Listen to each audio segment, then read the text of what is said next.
So I'm Jeremy, the producer, 40-something, dad, 22 years in radio before I met you two. I knew about Bitcoin. I knew the word. I knew people who bought when it was nothing.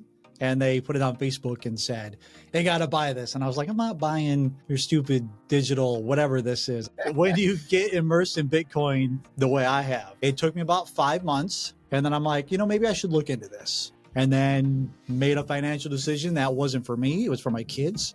I said, I'm going to take this money, put it into Bitcoin, and then every week I'm going to do this much. I wanted to set money aside that I won't touch. It's the first time I've ever had that feeling of like, okay, I'm helping out tomorrow, 2 weeks, 3 weeks, 4 weeks, 5 years, 10 years, 20 years. There is a plan in place. I never had that literally until Bitcoin. It's like an insurance policy for my kids. Welcome to Satchats, the Bitcoin podcast where we chat about sats. Sats are the smallest part of a Bitcoin, the same way pennies are the smallest part of a dollar. With Satchats, we are building the world's biggest Bitcoin welcome center to serve as your gateway to generational wealth. So if you're brand new to Bitcoin, we want to chat about sats with you. Head to satchats.com to grab your slot in the studio today. I'm your host, Stuart, Bitcoin Dad, who wears prescription sunglasses to protect you and your loved ones from my Bitcoin laser eyes. And I'm your co-host, Chris, founder, CEO of Ithaca Hummus, also Bitcoin Dad. Bam. Like that edition. Yeah. And resident Bitcoin Smash buyer, soon to be Bitcoin Smash seller. Stay humble, spin sats, okay? Number 62, Jeff Booth. Let's be Bitcoin economy maxis over here, please. Yeah. It works. It's money. It's okay. We're giving away 10 million sats. 10 million Satoshis when we reach 100,000 subscribers. And we are on the road to number 99 Kristen, which is literally next episode at this point. Next episode. But for right now, we have number 98, Jeremy, in the studio here today. He is our producer. And he has produced because we did episode number 0. So when we get to Kristen, number 99, that's 100. It's 100 episodes that he has produced, in addition to all the other stuff. And he's got himself a Bitcoin story that's directly tied to starting this work with us.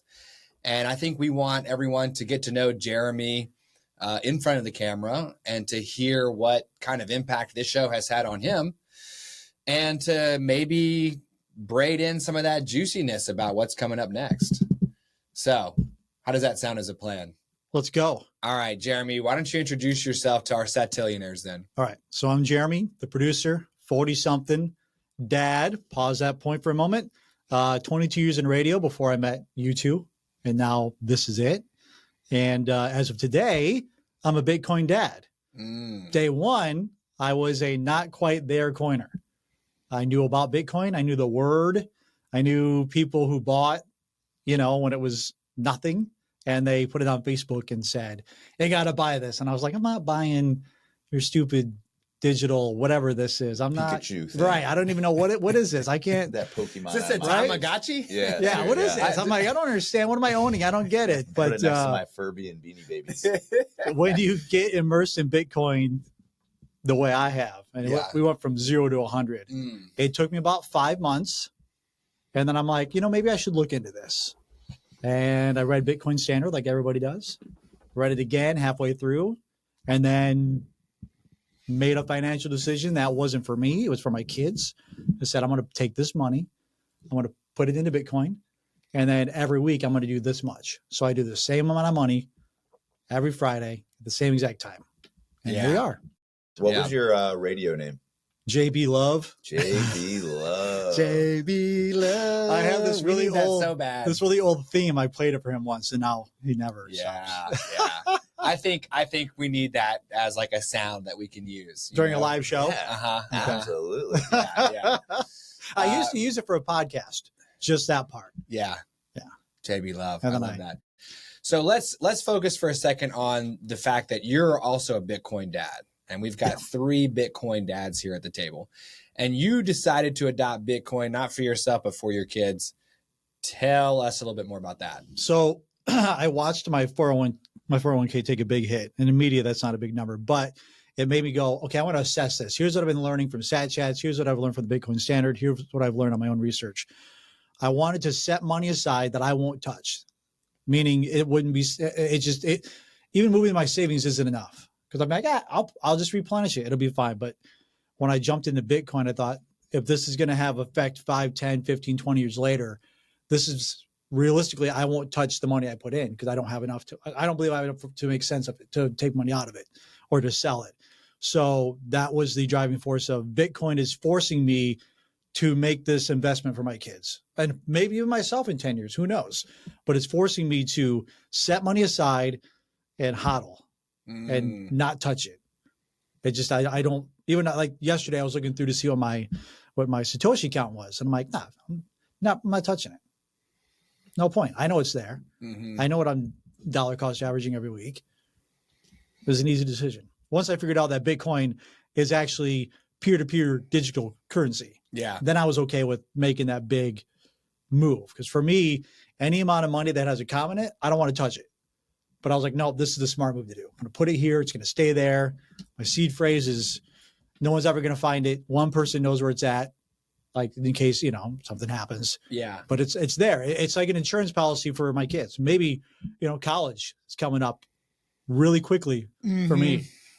So I'm like, well, if that can offset college down the road, then let's do it. Yeah. Or if it can buy them a house or they want to travel around the world. There you go. Here's that Bitcoin I bought for you in 2025. Pay for a wedding. Yes. Yeah. Oh, man. That's coming. Stuff costs so much. It's crazy. Costs a lot. It's crazy. We've got how many Bitcoin dads? How many dads involved in satchats right now? Oh. The three of us. Reggie. 4 of the 5. Yeah. 5.5 if you count Sarah. Shout out, Sarah. Shout out to Sarah. We're all dads. We're all dads. And I think out underneath of it, like that's a big part of what gets us excited about Bitcoin. For me, it's like the world's a scary place. I see a lot of things. I think we all see a lot of things in society, in the news, government, globally. That's like, man, what is this place going to look like in 50 years for my kids? Yeah. That's scary. I don't like that feeling when I think too much about it. And it's like, I feel like a lot of those issues can be boiled down to one common denominator, which is centralized power.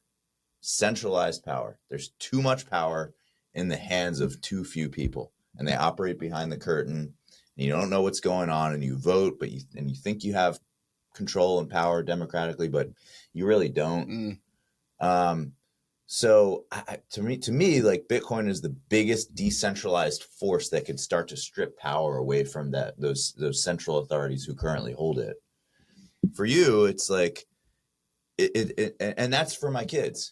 For you, what you're saying is you're also into Bitcoin as a dad for your kids because you want to be able to help them financially one day. 100%. When they need it. I want to give them the help that I wasn't able to get. Yeah. You know what I mean? And obviously I want my kids to work for what they want, but if I can help ease things a little bit, that's my responsibility as a parent, as a dad. Yeah. Yeah. For me, like I also felt like before Bitcoin, I was having to jump from one platform that was slowly dropping to another platform and I needed to jump to the next one. I needed to get the raise or I needed to get the new job with an even bigger bump than you would get from a raise staying. And for whatever insane reason, we have a culture where it pays more to leave the job you have than to stay there and do good. Wild. I've always been chasing that. So for I finally feel some sort of not releasing pressure or relief, but the fact that I have this Bitcoin set aside and I know what the goal is. It's the first time I've ever had that feeling of like, okay, I'm helping out tomorrow, 2 weeks, 3 weeks, 4 weeks, 5 years, 10 years, 20 years. There is a plan in place. I never had that literally until Bitcoin. I was just chasing the dollar. What do I got to do to make more money? What do I got to do to make more money? Yes. Got to DJ at a bar? I'll do it. Weddings? I'll do it. Give me a microphone? I'll do it. And this is the first time with Bitcoin. I'm like, okay, I know that this is the realistic long-term goal. I'm not chasing something. I'm setting it up for the future. Yeah. Yeah. For me, it kind of felt like just trying to out earn my stupidity was like building that house out of straw, and you know, the big bad government wolf could come and just like blow it down. So maybe I respond by trying to get a little bit smarter and like get some stocks. I mean, that, or like invest in my retirement, or like just real low level stuff. Cause like I can't buy a house and be a landlord in addition to the house I'm in. You know, I'm not going to be a day trader, but like trying to build your house out of like sticks, but the big bad wolf can still blow that down. You know, each time I stack sats, I feel like I'm building that house out of brick for me and my family, where yes, I live on your land in your country, but like you can't just come blow down my house. Like we need to have, you know, there needs to be a little bit of consensus there. You know, I feel more protected, and I feel like I'm protecting my wife and kids and their future with Bitcoin. So do you feel that way? Yeah, 100%. I was going to, I heard a story from someone, and they're going to get mad at me if I don't remember who it is, but they were talking about how somebody in their family, great grandpa, grandfather, literally built their house. They literally bought the supplies, slowly started building over years to build their own house. So yeah, you're avoiding the straw house to go brick by brick to build a house that's going to keep you secure. That's, I think, the difference of Bitcoin versus fiat. Mm-hmm. Or as you have not said in a while, nation state. Nation state paper. But yeah, there's something to that. You know, the Satoshis that I'm stacking is that individual brick to build the security for my kids, my grandkids, and moving forward. Yeah. It is so hard to think long term and invest in your future in today's culture than ever before. Yeah. So I mean, hard.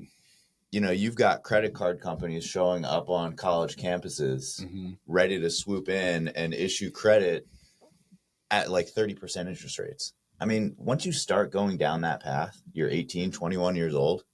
Yeah, I did it. Not a good idea. Ugh. Yeah. Because you get this card and you're like, here you go. I can buy things. Do I have to pay? Do I have to pay it back, or can I just put it on the money? And then you rack up the credit card debt, and you're like $8,000 in debt, and you're making $13 an hour at your job at the cafe. Yeah. Young people today can't afford to buy homes. Correct. Can't afford to buy homes. It's a lot easier. I heard this on another podcast. It's a lot easier to think long term when you have a lawn of your own. When you have a lawn? Yeah. That's true. Home, yeah. You got, you know, you aren't a renter anymore. You know, and like home ownership isn't for everybody, but it does do something to your mentality. You know, you're thinking about maintaining something over a long period of time. You're thinking out into the future. The biggest investment you're probably going to make in your life is your house. Once you buy a house, people aren't having kids anymore at the rate they used to. You know, all these things, the credit card, the home ownership, kids not happening, contributes to even more short-term, I just want it now. Yeah. Short-term thinking. Yeah, we got to have long-term thinking. We're all Amazon Prime thinking. We want it now. Get that on my porch tonight. Let's go. Yeah. We need culturally an antidote to that. And Bitcoin is like digital land. You know, you start investing in Bitcoin, that's like your plot of digital land. It's one of the most, it might sound weird, and it sounds weird saying it out loud, but it's one of my most prized possessions is my Bitcoin. Yeah. You know what I mean? It really is. You actually own it. Like, this is mine. It's on my it's on my wallet. I got it. I have the keys. Yeah. Nobody else can get it. I'm like, this is something the government can't go, hey, you underpaid taxes last year? We're going to take that out. No, you're not. Does it make you feel like you're reclaiming some of the power and freedom and sovereignty that you always assumed you had as an American? I never knew I had that, to be honest with you. It never rang a bell until I started diving more into Bitcoin. And now I'm like, I got this. This is mine. Yeah. You can't touch it.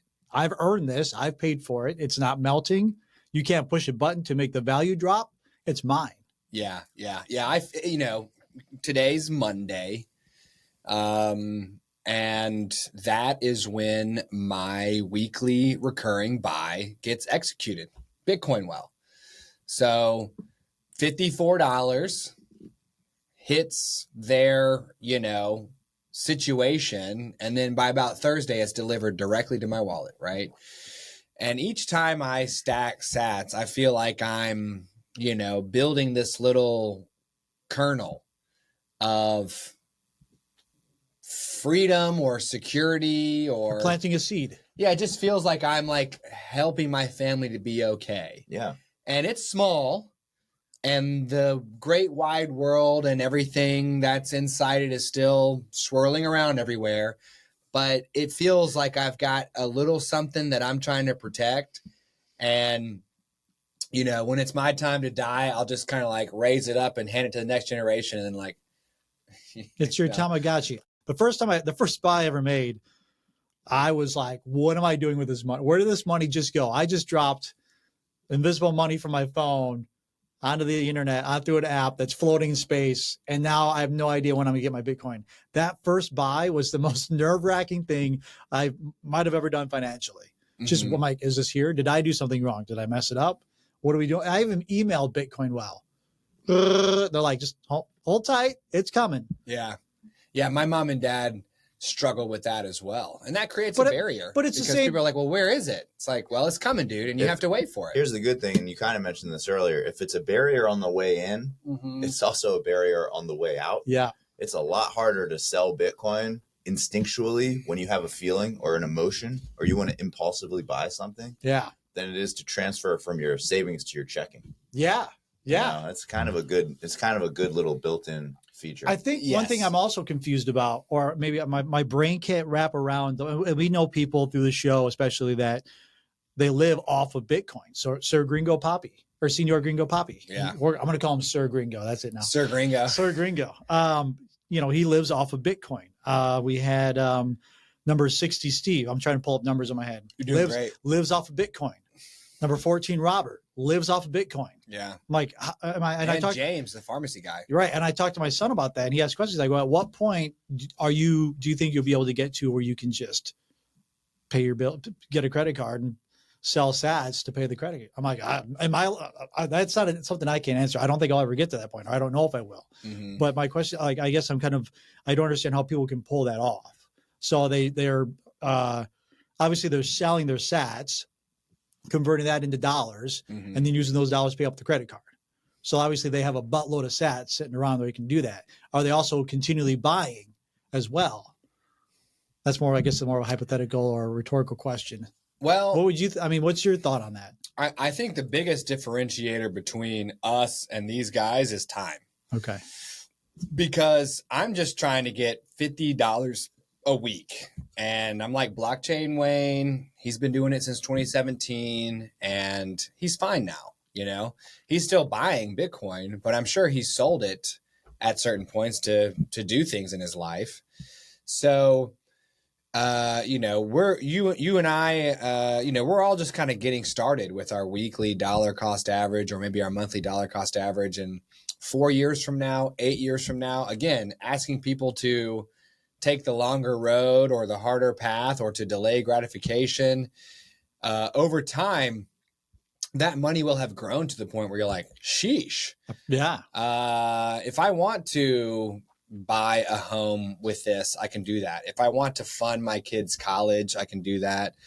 If I want to pay for, you know, my daughter's wedding, I can do that. Or maybe be the person that makes the down payment on my son's house and then he makes a monthly payment. It's like, I think we'll get to where they've gotten, first of all. I think also, like, guys like James, they're still working. You know, James has his pharmacy business. Right. He sold his pharmacy and stuff like that, but he has his business that gives sats back for prescriptions. And he talks less about, you know, he talks about sats flow, you know, not cash flow, but sats flow. He wants his sats to go up each month, even as he's selling sats to pay off his credit card. So they're still in the game. I think some guys that are super early on, they might not be making any more money at all, and it doesn't matter. Right. They're totally good to go because, you know, some Bitcoin whale that just sold 80,000 Bitcoin for like $9 billion is like relaxed. He's good. I have a friend who I'm desperately trying to get on the show, who was the first person I ever saw post about Bitcoin on Facebook. And we're going like 2009, 2010. And all I know is he's never home. He's doing fine. I'm like, man, why did I make fun of him on those posts about how he's selling Mario money? Yeah. Can I get a time machine to go back? Yeah. So let's take some time to kind of reflect then on what this show has done for you since joining, and maybe any reflections you have about our body of work so far as we kind of, we'll close up season 1 with my wife. And my wife, what are your reflections? Like what is this show done for you in terms of Bitcoin, or maybe even, with Chris and I think Bitcoin has rewired our brain to a certain extent, to prefer, at least for me, it's gotten me to a point where I value things differently. Yeah. I used to leave all the lights on around the house, and now I go flipping off the lights, like, y'all burning my Bitcoin. So what impact has that had, and what reflections do you have on season 1, and maybe what kind of hopes or aspirations or thoughts do you have for season 2? The first 6 months has been a lot. I think the last time I checked, with shorts included, short form videos included, we're at like 325 videos on YouTube in 6 months. Sheesh. And every time we share that story about how often we record, you've heard it. Are you insane? Yes. Yes. And I always say, I'm not insane. They're insane. I just push the buttons. Yeah. And it turns out that it may not be Chris who's insane. It may be just me. It's Mr. Let's move this beach to that beach, 1 grain of sand at a time. Yeah. That's Stuart. Yes. Bitcoin. So this show for me, I'm way more, if I have questions, I'm going to find the answers. If I question how things work, deep end, like, I knew nothing about how fiat currency worked. I didn't even know what the word fiat was until I started doing the show. I'm not the smartest guy in the room ever, but I do question. I have now more questions about control of our money. My privacy has shifted, but I've also gone from being behind the microphone and on screen for 22 years to this. So I'm finally at a place where I can pull back and not be as out there as I am. But the importance of privacy, and then where's my money going that I'm earning in fiat? Where does it go? Who's changing? Who's controlling that? What's going to happen if they go, we need more money? Push a button. So now I'm more focused on the long term of where my money is going. That's why I started buying Bitcoin. And now my focus is on, well, where's Bitcoin going? And I'm past the point. With this show, it's got me past the point of, oh my God, there was a major dip. Doesn't even register in my head. Nice. Because I've looked at the big picture of it. And I think we've heard it on the show. You guys have said it, I'm sure, that the days of it dropping 80 to 90% they're done. I mean, we haven't seen it in quite a while, knock on wood. But this show has helped me with Bitcoin, understanding where our money's going and how it works. Also behind the scenes, and I've been vocal about this, we all have, like, us three specifically are great about sharing where our headspace is, our mental health. And a lot of men don't do that. So that's the one thing that, like, if I was to take everything I've learned over the last 6 months, or anything I can appreciate, that's it. Wow. The fact that we can have slip ups or what have you and be like, hey, let's talk about that. Because men don't do that. Now, and it should absolutely be a very common thing. And it shouldn't have to be necessarily in this room with the door shut. We should be able to have a deep conversation outdoors when we're walking or hunting or whatever you do. Like, if you're a man and you are living that everything's perfect life, we all know that there's stuff going on in your head, and that's okay. We have 3 different brains in here. Our brains work 3 different ways. You know what I mean? It's been, I don't want to say delightful. It's been very impressionable for me to feel like I can share what I'm absolutely spiraling. Like, hey guys, yesterday I was a jerk. Here's why. Not okay, but let's move forward. And I picked it up from you guys almost right away. Can you give us like a specific example of a time that's happened, just to add color to that for the audience? Are you okay with that? Yeah. Okay. So we had, when I started doing YouTube Shorts, you went away on a trip, and I dropped the ball on not pushing out as much as I wanted to. And you responded to it in a text. And whether the level of concern or frustration you might have had is not being able to be shown in the text. I'm going to read it how I read it. And so I absolutely spiraled over it. I was like, I'm done. Am I the guy for this job? I spiraled. And then the day you came back, we sat up here and talked about it. You're like, hey, I was out of line. Here's why. And that was like, whoa. In fact, I told you that I was sitting in that chair. I was like, holy crap, that has never happened. I've never heard a grown man go, I apologize for doing this. And he, here's how I was feeling about that. And that was, I'm getting chills talking about, that was wild. That was like, holy crap. So that kind of stuff has been super helpful with me feeling more comfortable, even telling other people what I think. Like I have a great relationship with my partner, but I tend to hold back the feelings aside from anger. And if I do have an anger, I'll be like, oh, I'm sorry. And I blow it off. But now I'm like, let me explain why I did that, or I said that, or I feel that way. It doesn't make it right, but I just want to show you where I'm coming from. Yeah. So that's been huge. And I think, we all have boys. That's very important for us as dad and as men to show our kids that, hey, like I talk to my son about everything, and he's mid high school, and that's not easy to do sometimes, but I make it a focus of like, hey, I was out of line, or you're out of line. We need to talk about that and figure out why it happened, and not be mad that it happened. We'll figure it out.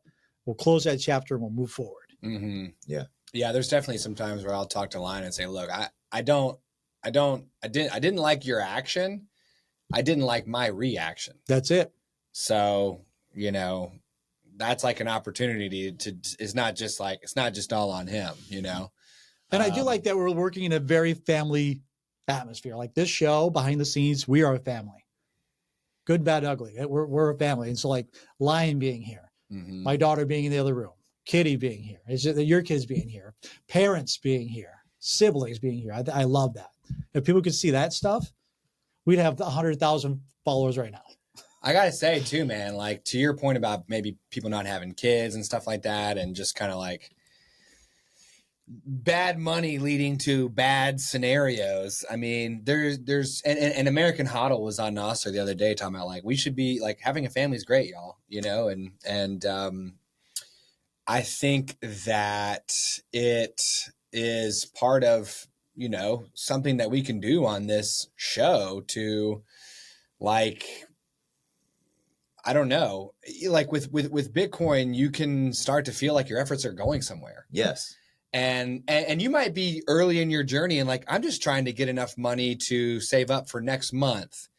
And having a little bit of Bitcoin each week has helped me focus more on my budget to make sure I do have, some cash savings for next month. Right. And it might be to put toward a home or to put toward a wedding or a family or, I feel like we could help everyone like understand that with a little bit of discipline, with a little bit of sacrifice, with a little bit of patience, their efforts can go somewhere and lead to what they're trying to get at, So we could maybe help America, or shout out Brazil, because we got a lot of you guys down there. Let's go. What's their country's motto? Ordem e progreso, something like that. We could kind of help shift that a little bit, you know? I can remember a time in my life not too long ago where, I was in my mid-20s. I was drinking every day. I was smoking cigarettes. I was working in a kitchen as a chef. I was doing drugs. I was like, just everything was just like short-term fueled. And I would wake up every morning feeling like crap. Yeah. And I had no money. I was like, I wouldn't even make it from paycheck to paycheck. I didn't even have a bank account. I went to like the cash in store with the bulletproof glass. I was so hopeless. Wow. That I didn't even I didn't even bother to open up a bank account. Wow. I was so hopeless. Oh. That was not that long ago for me. Okay. That's insane. And I can imagine there's so many young men and women out there who are in that situation. Is it the majority? Maybe it is. Stereotypically, maybe probably. It is the majority of people. Mm-hmm. And, you're wondering, like, what? I'm never going to be able to have kids, family. I can't even take care of myself. How could I take care of a pet, a partner, kids one day? Like, I just can't do it. So you are, like, societally, like, funneled into this, like, nihilistic existence where it's like, I care about nothing. I have no purpose. Mm-hmm. My future is just, I don't know. You're just doing this. You're just going in circles in a bad way. You're just Yeah. And so, and for me, I had to figure out, okay, this is where I get back to the power of focus. Like, give me something to focus on. Mm-hmm. Where do I start? And for me back then, the answer was, I got to start a business. I have to like take back control of my own future somehow. Give me something. Cause I was willing to, I'll DJ, I'll wash cars, I'll park cars, I'll cut lawns, I'll do whatever. I will do it. I can put forth the energy, but I need to feel like I'm getting in return. I'm getting somewhere. Yeah. And for me, the answer was start a company. That's not the right answer for everybody, but what is the right answer, could be the right answer for everybody, is Bitcoin. Start there. Yeah. Start there. Get your money right. Start just taking what you can and putting it over into the Bitcoin envelope, and things will start to get better. Yes. I've saved more money since buying Bitcoin than I have in years. And I'm not proud to say that, but it's reality. Like it just dawned on me. I'm like, wait, I have this much money saved up that I can't touch, and it's not in my savings, but I add to it every week. And that's by far the most I've saved in my adult life. You're saying that the money that the money that you're exchanging, or the US dollars that you're converting into Bitcoin, has allowed you to have more savings now in Bitcoin than you've had. Right. Because in the Bitcoin or my Blue Wallet app, you push the button, you can see what your sats are worth in dollars, just with the tap of a button. And I know that money that I'm putting aside every week is more money than I've ever consistently put aside. Yeah. Like I would do it for a week or two. Christmas is coming up. It's October. Better start saving money. Yeah. If you save for 4 weeks, you know what I mean? 2 paychecks, and then you blow it all in 30 seconds. I'm like, at the Christmas party. Yeah, literally. Yeah. I'm like, oh yeah. Like I got to buy all the Christmas gifts. It's December 1st, you know, and you all that money's gone but you pee it away. But like I'm thinking about it now. I'm like, holy crap. I started buying, what are we in July? I started buying almost at the beginning of the year. And I'm like, holy crap, I've been saving money every week. It just clicked in my head. I've been saving money every week. And that's awesome. I encourage people. I know there are a lot of people that have a lot of questions about Bitcoin. I'm in this every day, and I have a lot of questions. And I'm with 2 guys who know Bitcoin very well. And we talk to guests who are OGs, and they have questions too. So my point is, look at it, read Bitcoin Standard. It will blow your mind. Yeah. And then just do a little. For me, it's about, I buy about half the cost it would take for me to go out to dinner with 4 people in Raleigh. Yeah. And that's what I set aside. I know I'm going to spend that, right? I'm like, well, I'm going to spend it anyways. Why don't I take that out of the equation, is set that aside here. And that way it'll leave me from going out, you know, and spending that $65, $70, $80 on dinner. I'm only spending about half of that in Bitcoin, and the other half I'm not spending. It's just sitting there because I pulled that aside to not waste that money on a overpriced dinner. I mean, it wasn't good, but that helps me with the mindset of pull out a dinner, put a little bit of Bitcoin, let it go. Yeah. Out of sight, out of mind. And I know that I'm focused. So like now I'll look at something called, why the heck did that cost so much? My son and I had the Mexican cola conversation, the bottle conversation you had with your uncle. Yeah. About how they buy it for 10 cents, turn in the glass and get 5 cents back. Because we went to Sam Jones Barbecue and they have the Mexican colas. And on side, it has that thing on there where you can still trade in your bottle. And my son was like, what in the world? I'm like, yeah, this used to be, you pay 10 cents for this bottle of Coke, hand it the bottle back, and they give you a nickel back. He was like, and now it's like $4 for this thing. I'm like, yes, why? He goes, inflation. I'm like, yeah, but why? What causes inflation? He's like, I don't know, but I hate it. I'm like, but it forces you to understand money and just do a little bit. If you're concerned about Bitcoin, just do a little. You won't regret it. And if you do, sell your Satoshis. I don't know, but you won't. Once you make that buy, you will not. I love that. I love that. Don't do it on an exchange, though. I learned that the hard way. There you go. Bitcoin's always happy to refund your financial insecurity. Can always do. Can we get that on a shirt? Bitcoin or your money back. Yeah. So, you know, one last thing I'll share in that arena is that Bitcoin, as a Bitcoin dad, I now feel like I can work steadily away, adding value to the marketplace, and be mindful and connected to my finances and make choices like having a leftover night out of the fridge instead of going out to eat and just kind of cobbling together dinner that night so that I can continue to put aside money for Bitcoin that will help us achieve security, retirement, providing for my kids. Like, I don't feel like I need to start a business in order to get ahead. Yeah. Because, you know, Chris is the entrepreneur. Chris is the successful Ithaca Hummus guy.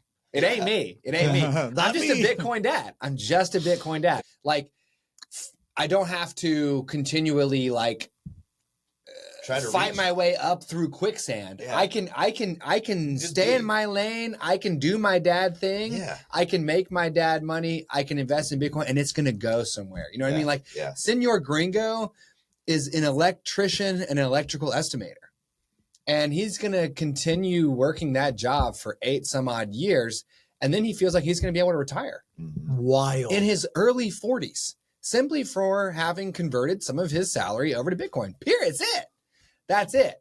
So for all the Bitcoin dads out there that only have enough time to work and take care of their families, that's fine. Work, get your money, convert some to Bitcoin, keep rolling, man. Set it up on your wallet, set it up through Bitcoin Well. You don't even have to touch. I never have to grab my phone on Friday at 3:33.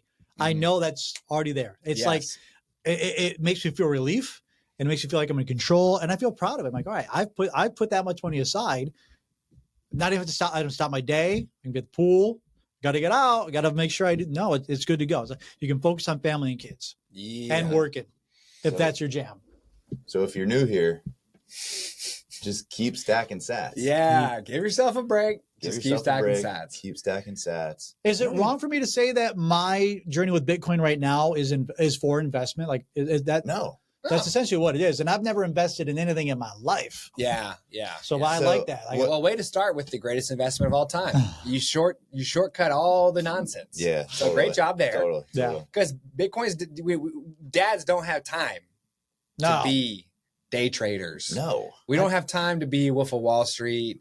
We don't have time to do all this stuff that it takes to, get ahead before the age of Bitcoin. To be quite honest, I don't have the brains or the intelligence to do that. Bitcoin is simple. Is it easy to understand? Debatable. Is it simple to work with? It's very simple. Yeah. Because as dads, like, I don't know about you guys, but my most important job is being a dad. There it is. Yes. My most important job. It's the best and the hardest job at the same time, but I wouldn't change it for the world. What matters most to me is that my kids are proud of me. Now, tomorrow, when I'm dead, in the future, I want my kids to be proud of me. Yeah. Mm-hmm. That's I don't want them to say, I wish dad would have. No, that's all I want. I don't want to let my kids down either, dude. I don't want to let my kids down. I love that. That's my favorite part about satchats. Yeah. Right there. Right there. Yeah. So what are your hopes for season 2? 100,000 subscribers. Going straight to the moon. Well, Reggie's the documentary guy. We're shoulder to shoulder through this season 2. We have been for the past couple of weeks, but we're going to test some things out. I'm going to go into the weeds, and I don't normally do that. We're going to pull back the curtain. We're going to start to extend. We're going to do some tricks with the episode preview is what I like to call it. I want someone's story enough to hook me to listen to that episode. Perhaps like one of my favorites so far is the one that dropped on Spotty Wi-Fi's episode. Was that today? Yes. Okay. Because he says, hey, I'm a rapper and there's a stigma about it, but you need to know this. And I'm not going to say what it is because it's that great. I was like, oh, this has to go in there because now I'm going to listen. But we want to, behind the scenes, we're going to give a more clear understanding of who the guest is from the moment you see him on camera. How we get there, we're working on that. But we want to focus on the story and how Bitcoin helps people, whether they are a not quite there yet coiner or a pre-coiner or no coiner or whatever you want to call it, or they're OG. Yeah. I like that vision. Yeah. And I believe in you. Thank you. But yeah, so it's just going to be good. Follow us through the journey. Season 2 will be fun. You guys are consistently getting messages from people about how episodes are getting better and better and better with the story. And you guys have doing radio for 22 years. I don't know how you guys can sit in here and talk about the same thing for at least an hour at a time for 2 to 3 hours a day and never stumble, never get bored of it. It's a skill that I couldn't even pick out 5 radio people that I know that have that skill. Wow. That's like you did in a different lifetime. But the story about the guests will be prominent, and then you guys will just keep doing what you're doing, and you guys are you're listening to their story. Well, I tell you what, man, the reason why we can do that is because we're all Bitcoin dads. The only thing a dad does is repeat himself. That's it. People are like, how could you possibly have the same conversation over and over and over? I'm like, that's all I ever do. I tell my son, turn The the light only off. thing I do is repeat myself. Yeah. And a dad's job is to repeat himself until his wife and kids finish his sentences for him, period. My hopes for season 2 is that we can reach more people with what we're doing, because I believe that we are delivering fire in our Bitcoin stories, in our pre-coiner chats.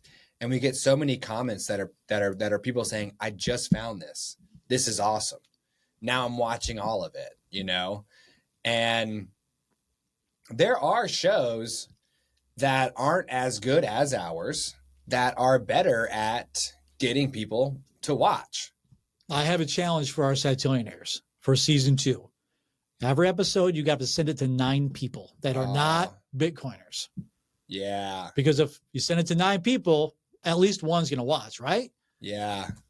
I like that. We love the number 9. We do love the number 9. I also want to achieve financial security in the business. And I believe we can get there because every Bitcoin show that's even half good has like 6 or 7 companies sponsoring it. And there's no way that we aren't worth their money, basically, you know? So I want for season 2 to be even better than season 1, pretty much. Yeah. I love the honesty in that share. Yeah. Should I go? Yeah. Absolutely, you should. Yeah. I'll cede my time. Yeah. I'll share the time. I want to build on what we've done. And I like what you just said about initially we were united by our collective vision and like daily volume of work of just like getting the show done. Like let's start doing. And you need that at the beginning. Now we're moving into a new era of refinement. We're not changing. We're just kind of like tweaking, sanding it down. Yeah. You know, we have a rough shape. Now we've got to sand it down into like a more polished thing. And so I hope that in season 2, our personas become take a little bit more shape and become a little bit more well-defined. The conversations get a little bit more focused and well-defined. And as a result, we start to attract a certain type of audience that we believe we will resonate the most with. And that is dads like us. People like us do things like this.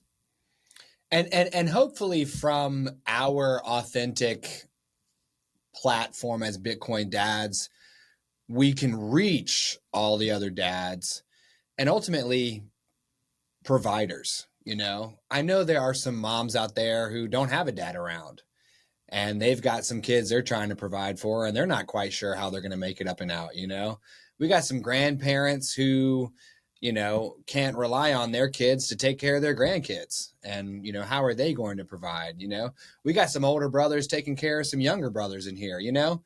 So we are Bitcoin dads and we know what it's like to think about protecting and providing for other people. And now that Bitcoin is here, we know Bitcoin is the foundational element of that answer of how am I going to do this?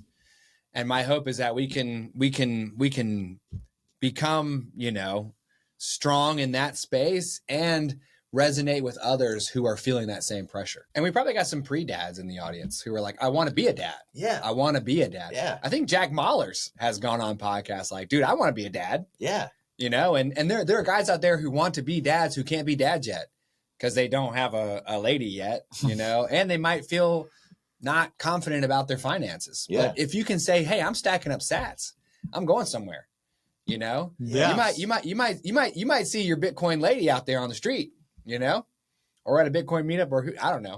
Let's recap. I can't wait to see this. Let's recap the conversation with producer Jeremy. The most important takeaway, I think, for anybody listening today, if you only remember one thing, is that when Jeremy was younger, his radio personality was JB Love. Spotty Wi-Fi is actually in that song. That's awesome.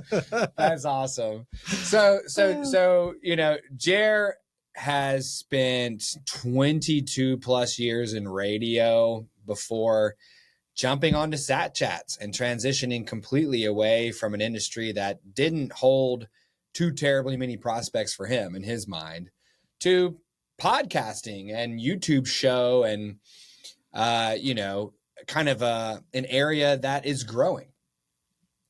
And, you know, when you made that transition from radio to podcast, you transitioned to a Bitcoin podcast.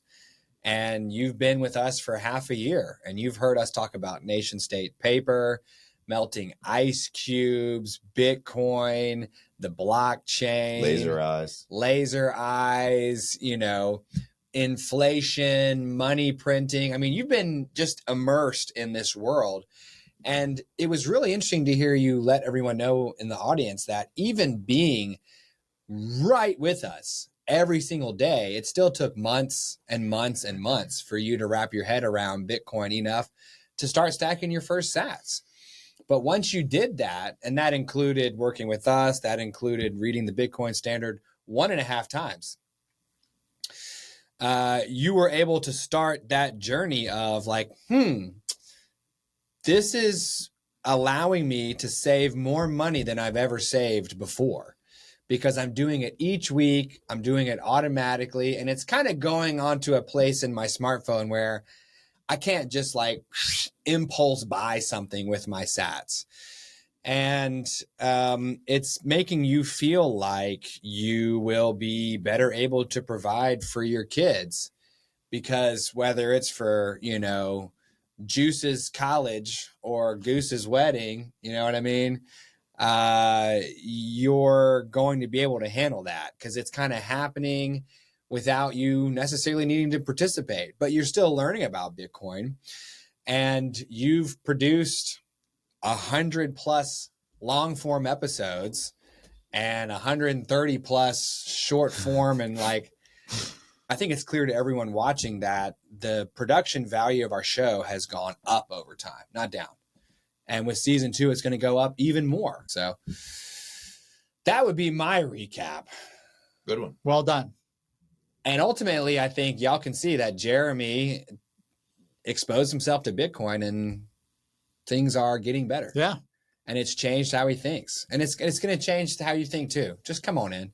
Okay. Be fine. And when you do come on in, you can potentially think about bitcoinwell.com/satchats. That's where we get our Bitcoin.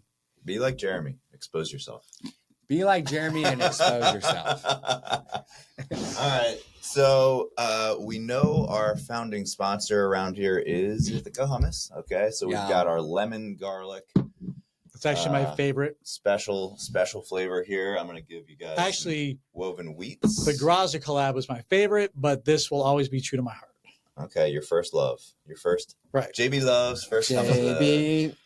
Oh, we saved it. All Good good. save, All right. good save. All good. This is the part that I hate the most, but I'm so excited to be a part of it. All right. Well, let's crunch it. Let's munch it down. Let's go. Breaking my fast. That's good.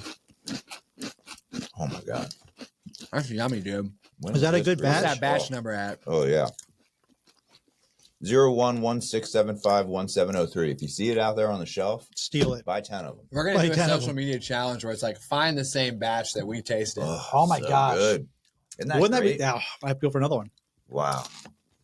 It's so good. It's like That's pure. yummy. It tastes almost tastes like mayonnaise, doesn't it? I don't know about that. Like the I- good. Personally, the I would good never part. put such a condiment. I do. I in my understand. mouth. Yeah. The goodness of mayonnaise. Yeah, you do. Yeah, You know, it does. it's like it's got that fattiness. It's got the acidic kind of pop. It's got depth of flavor beyond what any mayonnaise could ever It's achieve. superior to mayonnaise. So good. Ithaca hummus could kill mayonnaise. You know when I go, have you mixed that with tuna? oh, Diced celery. Let's go. I did a chicken salad sandwich one week. good. Did you? And there was no mayonnaise at all. It was only hummus. All right, Jeremy. So But hang on real quick. Why don't you like that? Why don't you like the hummus tasting sequence? no, the it's chewing it's is- awkward to hear for me. You got y'all chewing to the microphone, makes you want to jump out the window. But you know, it's our thing, so we go with it. I think it's fantastic. I know. Hey, listen, we've got our niche, we've got our little things. I will not vote against it. I Yes. gave up on that a long time ago. Great. We got 42,282 sats, or 50 deadbeat dollars. Okay, so here's what I want to do. I'm going to go with the sats, Bam. but I'm going to donate my sats. I'm going to figure out how to do it and donate my sats to St. Jude Children's Research Hospital. Oh, wow. But I do want the sats because that thing's nasty. Yeah, we want to give St. Jude something they can actually use. Not that Right. dirty $50 bill. Let's high five on that because we got that Satoshi's. And that's St. a nice Jude's, number. baby. You first. There we go. What was it? 42282? 42,282 Satoshis. I like that number. It's very pleasing for some reason. Yeah, they're all multiples of twos right Easy there, on aren't the they? eye.